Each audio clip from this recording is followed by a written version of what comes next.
Saints favored by 1. Saints coming off of a rough Thursday night loss that they still were in at the end. Saints Jags at last week, and then the Colts coming off their heartbreaking loss to the Cleveland Browns. Gardner Minshew coming out of that game with 13 yards per attempt, but several turnover-worthy plays for the second straight week. I mean, to me, that's the story here. Gardner Minshew, who I thought, I think is a good, solid backup. And here's a stat for you. Gardner Minshew is leading the league in turnover-worthy plays. Already? Yes. Wow. He started 2 games. He's played in 6. Right. He started 3 games, right? Yes, 3 games. 3 starts in 2 extensive relief appearances. He's played in all 6, though. Almost all. Oh, sorry, no. Yeah, almost all the turnover-worthy plays. In fact, all of the turnover-worthy plays have come in his 3 starts. He hasn't had a turnover-worthy play in a game he didn't start. So he is 30th in dropbacks and number 1 in turnover-worthy plays. That's actually wild. I'm going to check his career because he has 15 turnover-worthy plays. I don't think he had that his rookie season. No, he had 19 his rookie season as a pretty much full-time starter. But his career turnover-worthy play rate is 3.8%. It's at 8% this year. 15 of Minshew's 51 career turnover-worthy plays have come this season. In 3 games? In 3 games. That is so it's kind of a trend right now, but not one that you should buy into, I need right? to actually run, what is the turnover-worthy play rate just of the started games? Because that's what we're dealing with here. Well, it was 6% in week 3, 11% in week 6, and 15% last week, 14.7%. It's of dropbacks, right? Not of turnover-worthy play. Of dropbacks, yeah, because you have fumbles and sacks in there and everything. Oh, this is going to require some math. Yeah. Give me a moment. Well, I think we painted the picture. Gardner Minshew needs to get better care of the ball. And again, this is what makes football so crazy. Yeah, over 10.7% turnover-worthy play rate. 10.7% turnover-worthy So that's a play bunch rate. of fumbles. And look, this is what makes football challenging to predict, because you would say, well, the Colts put a ton of points on the board last week despite this. And even against the Jags, they put some points on the board. They kind of got blown out and they made a bit of a comeback at the end. But so I think if Minshew takes care of the ball, he's pretty good at throwing it around. Like, it's kind of like the Sam Howell thing. As long as Sam Howell doesn't get tackled behind the line of scrimmage, called a sack, he can throw it okay.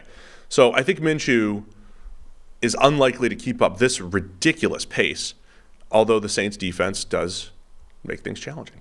10.7% is the worst turnover-worthy play rate I've found dating back to 2016, which is when you stopped talking and I had to start responding myself. You should just go right to John Skelton's page. I don't know what, let me search John Skelton and see if he had something. But 10.7 is abysmally catastrophic. I mean, Taylor Heineke had the worst turnover-worthy play rate in the NFL last season at 6-point-something. 10-point-something is absolutely unheard of bad.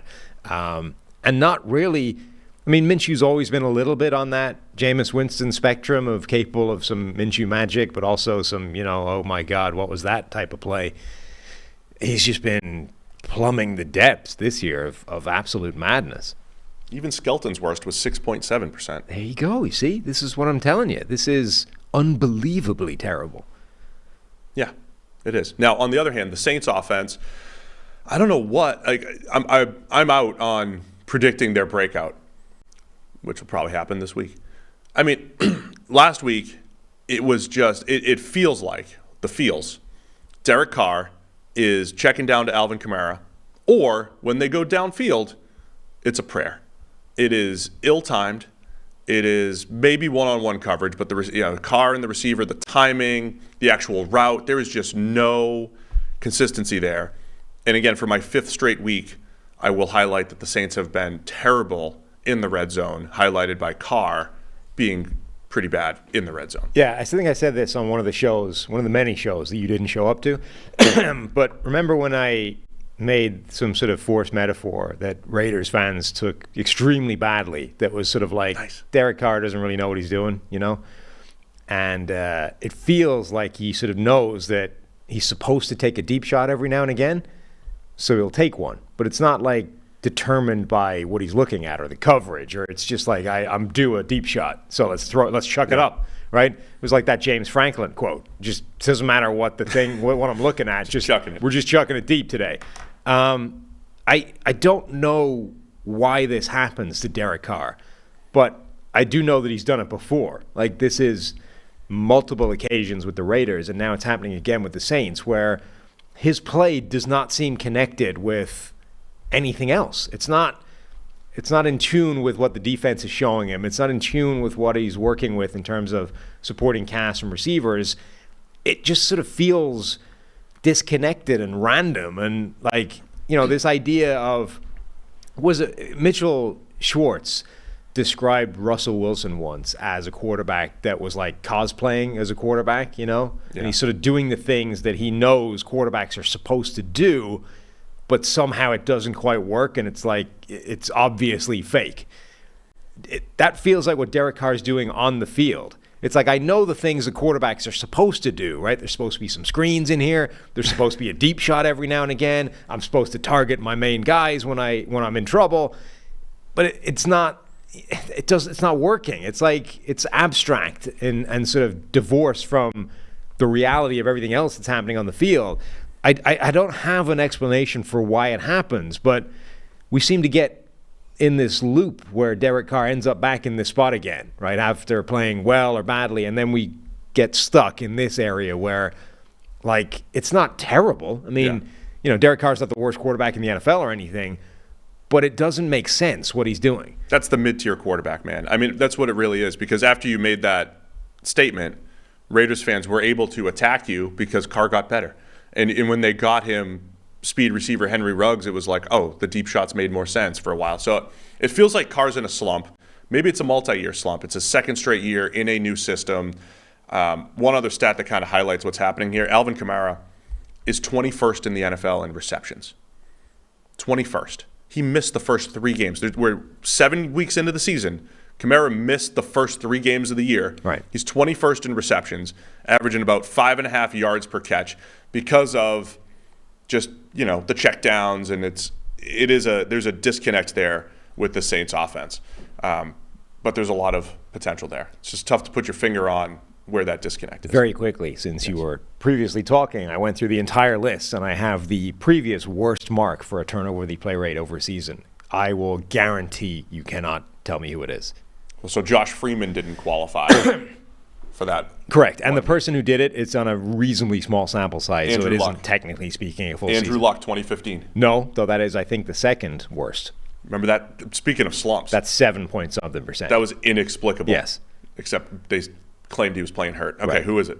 Kurt Warner has the worst turnover-worthy play rate over a season. In 06? Yes. 16 turnover-worthy plays in 167 dropbacks. For a Hall of Fame quarterback. Sorry, 184 dropbacks. Warner had incredible bad stretches of play for a Hall of Fame quarterback. Yeah. And then incredibly high-level play as right. well. But that was 6 games at the ass end of his career. Over a full 16, No, 16 he played or 17. 3 more years after that. Yeah, but that's still the ass end of his career. Anyway, over a 16 or 17 game stretch, if Minshew kept up this rate, it would be by far and away the worst turnover-worthy play rate we've ever seen. All right, man, we get the Saints favored by 1 in Indianapolis. Where are you going with this one? Probably. Yeah, exactly. That's why it's the Discord game of the week makes you say, ugh. Yeah, because, it's difficult to pick. Probably the Saints. I'll take Indy getting 1. Minshew's not going to turn it over at that same rate. No way. You would hope not, because as we've just pointed out, it is literally unprecedented. That is the challenge of doing analysis, right? There's this story, which is Minshew's putting the ball in harm's way, but the data would say, well, there's no way that could continue. Well, there's also, there's the understanding that something is literally a historical outlier and therefore must regress. It doesn't mean it's going to happen now. No, I know, but it can keep going for a while before it regresses. The Minnesota Vikings are experiencing 1-score game regression this year, but it didn't happen last year. They won 11 of them. Yeah, but you still call for it every single week. Yeah, but every week you're like, this can't keep going. At some point, it will run out.